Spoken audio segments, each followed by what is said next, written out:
Kwame Brown, man. Dude, like within the last week, this guy has single-handedly became like he's shaking up like 2 media companies. Like the dude has, you know what? He feels like Pusha T times 2. You remember when Pusha T went after Drake, and it's like he dismantled Drake for like a little bit, but Yes, this, sir. Yes, sir. He feel like Pusha T / Ice Cube. He just remember, bro. We was talking like I called him. I said Ice Kwame or whatever, because bro, he dismantled the Breakfast Club and All the Smoke podcast. Like, come on, bro. Like, and I'm talking about to the point they like, I apologize. like, y'all, I've been trying to do this Resview episode for the past couple of days, but I was having guests that was going to be here, but then I was like, let me hit up my boy Coop, right? And within that time frame, Kwame, let me just give y'all a brief detail if you hadn't been hiding under a rock, right? So basically, Kwame Brown is a former NBA player. He was the first round draft pick for the Washington Wizards back in the year 2001, I believe, by Michael Jordan. And he was labeled as an NBA bust. After playing for 10 to 12 years, I think he played for like 12 years in the NBA. Never won any championships, but he was the butt of all jokes. He was talked about for so long, from other players to media personalities to sports analysts, just for so long. So all the Smoke podcast by former NBA players Matt Barnes and Steven Jackson, which is also a part of iHeartRadio through Charlemagne's podcast, Black Podcast Network, right? So those gentlemen had a show. Gilbert Arenas was on there, and then Gilbert Arenas, they were trying to play like, just play Kwame like he wasn't nothing, as usual. Everybody else did, right? Kwame Brown got on his YouTube and his social media and let loose. What were you thinking when you first heard his videos, man? Bro, I was like, this is like a verbal hit 'em up. Like, this is a verbal hit 'em up. I was like, bro, I'm like it's funny, bro, because them tables always turn. I was just like, because my little partner had put me up on it. You know what I'm saying? Shout out to my partner Jovian. He had put me up on it. He's like, bro, Kwame Brown going in. Da, da, da. So he shouted to me in the DM. So I'm looking, I'm like, bro, going in. And that's the first thing I thought. I said, bro, this is a verbal hit 'em up. Like, he going in, and bro, you can tell like he gives zero fucks, bro, like at all. And it just how unfiltered he was. I was like, bruh.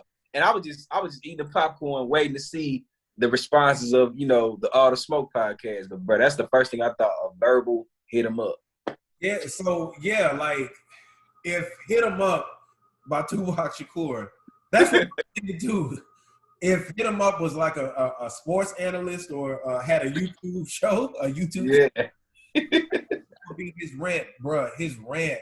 This man, he went from like, I don't know how many subscribers he had on his YouTube, but he's at like damn near 200,000 subscribers now. His Instagram followers went up, and he be getting damn near 1 million views per video.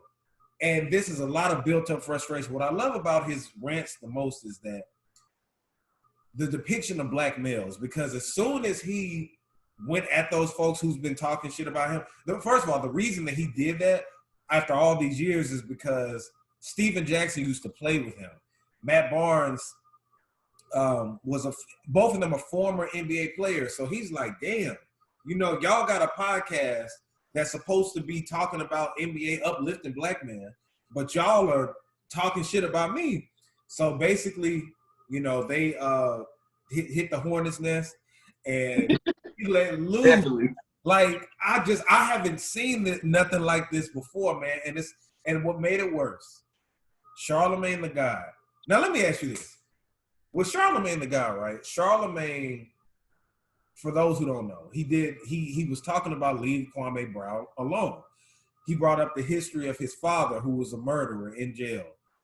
He brought up the history of one of his brothers who allegedly, what did he say, murdered his girlfriend or did something, but he brought up his family history to try to say, don't mess with him, right? Like he's crazy. And if you pay attention to his family, he was equating what his family history is to him. And do you think that he did that, like the powers that be told him to do that to paint the picture of Kwame Brown looking crazy? Or do you think he genuinely was like, hey, y'all, we from the same place. I know his family. Y'all better leave this man alone, to make him I look think it was the second one, the latter one. I think Charlamagne was genuinely like, hey man, that dude crazy. Like, you know, that's anybody who sees somebody spazzing and it's like, you don't know about them? I'm like, hey, you heard about their family? Hey, I don't do that. That's the energy I got from him. But, you know, a lot of people don't want their family, you know what I'm saying? They don't want their family attached to what they got going on. It's just like, and it's like, you don't know me for real. Like, don't speak on my business like this, especially my family business. right. So that's where he went wrong. But I think he was coming from that type of energy, you know? I was thinking that too, because it didn't, when I was listening to it, he was just basically, you know how, and it's crazy that, you know, especially within our community, if somebody have to fuck with, we'll just be like, hey man, I know they crazy, and that makes the person look good. You know what I'm saying? And I think trying to make it look like that, because after so many decades of just the masculine man, not even masculine, but just the street nigga, right? If you're a street nigga, you crazy or whatever like that, that has been painted due to gangster rap as positive image of the black man. But Kwame Brown was like, oh, hell no, you're not going to make me look in that light, look like a psycho because of my father. He was like, I didn't even know all that stuff. My mama had to tell me. I was raised by my mama. And I appreciate him saying that, because he could have went with the tough guy image. You know what I'm saying? He could have. Yeah, he could have. But when I heard Charlamagne say that, when he was talking about it, I was like, why is he talking about his family stuff? Like, I felt kind of bothered by it, because he was like, you can go Google, you can research. And I felt uncomfortable at that point, right?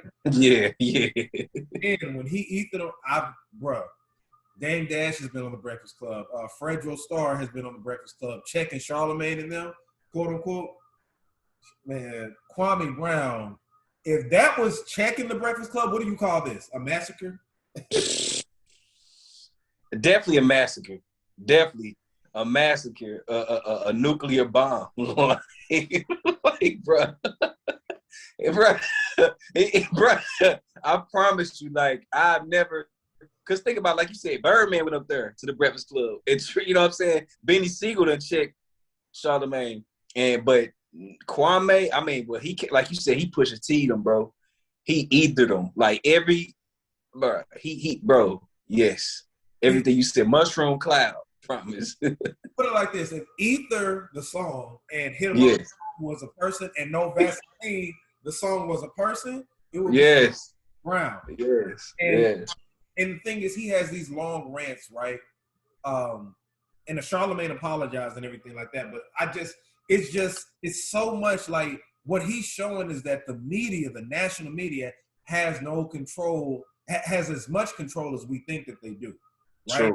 We have internet, we have YouTube, and this man, you know, I got the professional stuff up, right? I got the background, I got the interest music. He ain't got none of that. He got his phone. And more views than I could even dream about at this particular point from keeping it real. And in that, he's addressing the black community, talking about Dr. Claude Anderson, who we need to listen to, you know what I'm saying? And it's amazing to me just how he's a one-man army. You know what I'm saying? And absolutely. He's taking down a nationally syndicated show.